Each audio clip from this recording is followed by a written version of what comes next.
la ministre Beauchamp, M. Charest, n'ont aucune leçon de responsabilité à donner à quiconque. Ce qu'on sait, c'est que ce gouvernement laisse échapper des milliards de dollars de ce qui revient légitimement aux Québécois. On a juste à penser aux richesses naturelles qui nous sont dépossédées actuellement.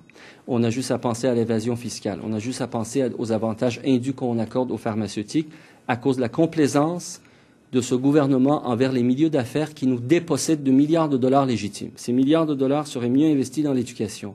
Ce gouvernement est irresponsable parce qu'il choisit, au lieu de suivre les meilleurs de la classe en matière d'éducation, qui sont les pays d'Europe du Nord, il veut nous forcer à suivre les cancres de la classe, c'est-à-dire le reste du Canada ou les États-Unis.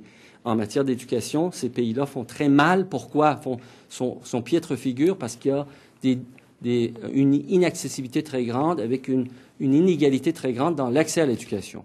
Alors, pour moi, ça, c'est l'essentiel du débat. Le débat aujourd'hui, c'est le débat sur l'avenir de l'éducation, l'accessibilité de l'éducation, l'avenir de tout le Québec.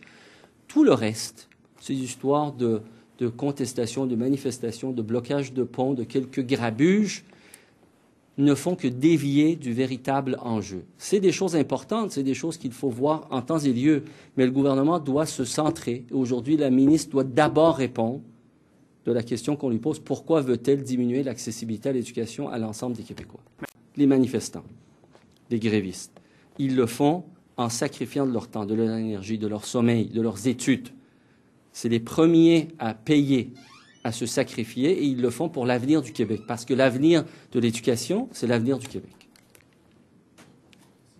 Y a-t-il d'autres questions? Merci beaucoup.